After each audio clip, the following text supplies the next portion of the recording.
Hello guys, welcome to my YouTube channel. Sasakay tayo ng train ngayong araw at pupunta tayo ng Shenzhen, ang border papunta sa China. At ito na nga guys, nakarating na kami at naglalakad na kami papunta doon sa tour bus na sasakyan namin papunta sa aming pupuntahan na Yanshan Resort. Mga 33 kami katao na pupunta guys sa isang bus. Ayan, medyo malayo-layo ang lakarin namin papunta doon sa bus. Ito po yung Shenzhen guys. Ito yung pinakamalapit na border from Hong Kong going to China. At dito lang kami pupunta. Medyo nasa probinsya lang yung pupuntahan namin, yung Yanshan Resort. Nasa Guangdong, China siya located. Meron kaming guide dito na Chinese din, galing sa travel agency. Ayan, lakad-lakad muna kami papunta doon sa bus. Ayan guys, malapit na kami. Malapit na kami doon sa bus namin na maghahatid sa amin sa aming pupuntahan guys. Mabuti na lang at hindi tumuloy yung bagyo. Kasi sabi ngayong araw na to is may bagyo. Pero grabe naman ang init pala, wala naman palang bagyo. So ayan na sa unahan ang bus na sasakyan namin guys. Ayan na, syempre mga vloggers yan, kaya video-video lahat. Ayan ang aking mga kasama. 6 kami, by group kasi yan siya guys. Bari group tour yan. Yung visa papunta dito sa China is group visa siya, hindi siya individual. Iyan na nga ang bus namin guys. Diyan na kami sasakay. At iyan na ang maghahatid sa amin doon sa aming pupuntahan na lugar. At ayan na, nakapasok na kami sa loob ng bus.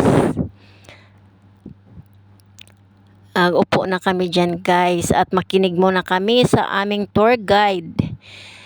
Kasi mayroon siyang mga binibriefing niya kami kung anong gagawin namin, anong unang gagawin namin, at kung anong oras kami libot-libot doon sa aming pupuntahan. At ayan na nga guys, nakarating na kami sa aming first stop na tinatawag nila na Splendid China. Ito yung unang stop ng tour namin. Maganda yung lugar, malinis, tahimik, at marami silang mga display dito na magaganda. Ayan siya, mayroon silang paggulong-gulong dyan. Iwan ko kung ano yan. Parang gulong ng kalesa na malaki. Napakatahimik dito guys. Kukunti lang ang tao na nasa labas. Kami lang dito.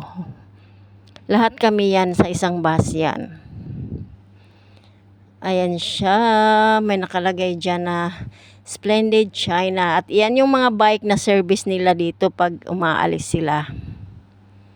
Yan yung mga kasama ko, nag-selfie-selfie. At yan na nga guys, nandito na kami sa restaurant.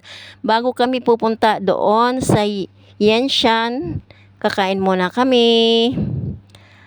And finally, nandito na kami sa Yanshan guys. Mga 1 oras at kalahati din ang biyahe namin galing sa doon sa unang stop namin na Splendid China, papunta dito sa Yanshan. Yan na yung entrance.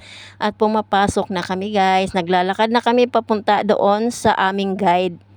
Nauna na siya kasi i-briefing pa niya kami kung anong oras ang meet up namin at saang lugar pagkatapos namin maglibot. At sabi nga ng guide namin na alas 5 daw ang time ng aming meet up para kami na ay uuwi, babalik sa Hong Kong. At ayan, nagkumpul-kumpul na kami dyan. Nakinig kami sa aming tour guide kung anong mga sasabihin niya. At iyan na nga guys, may pasakura pa sila dito oh. Parang Japan feels na din, charing. Ayan, so naglalakad na kami papunta doon sa Glass Bridge. Iyon ang unang pupuntahan namin. Ang ganda ng mga sakura dyan, no? Pero parang hindi naman siya tunay. Parang plastic lang siya. Ayan siya. Ang ganda tignan ng garden niya. Ang ganda ng pagka-pink ng sakura. Ayan, parang nasa Japan ka na rin kahit nasa China ka naman. Oh. At iyan na guys. Nag-queue up na kami dyan papunta doon sa Glass Bridge. One way lang yung Glass Bridge guys. Hindi ka pwedeng pabalik-balik. Pagpasok mo, diretso ka na doon sa pinakadulo. Doon ka na lalabas. Ayan na, medyo maraming tao at sobrang init po ng panahon guys. Grabe terik ang araw. Kaya ayan, hindi pa muna kami naglakad dyan kasi hinihintay namin na lumayo yung mga tao para kami ay mag-selfie-selfie kasi syempre selfie is life guys. Ayan, grabe talaga ang ganda dito. First time kong maglakad dyan sa Glass Bridge. Nagpunta kami dito sa China guys kasi naka-promo siya. Medyo naka-less kami konti. Ayan, ang ganda oh. Ayan, syempre, magpaso-paso tayo dyan, guys. Ang taas daw nitong Glass Bridge is equivalent to 20-story floor na building. Kaya, ayan tayo, oh, pak, ganun, oh, paso pa more. Ayan, nagpaso-paso na ang person dyan, guys. Oh, pak, may pa, ikot-ikot pa siya, oh. Ang ganda oh. Uy, anong ginagawa mo? Nagtaka pa yung bata sa akin kung anong ginagawa ko. Nakatingin siya sa akin. Ano kayang iniisip ng bata? At ayan na nga siya guys. Iyan yung water drifting at sumakay kami dyan. Ang saya. At ito na naman yung another rides. Very cool lang ang rides na to. Hindi siya nakakatakot. At yan na. Naglibot na kami dito. Pagkatapos naming sumakay. Mayroon silang mga pabulaklak dyan guys. Oh.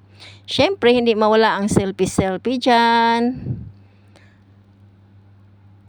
At ito na guys, yung Snow World. Dito na kami papasok. O tingnan mo yan yung entrance. May malaking bear dyan. Ang lamig-lamig dito. Galing kami sa labas. Super init at medyo para talaga siyang snow guys.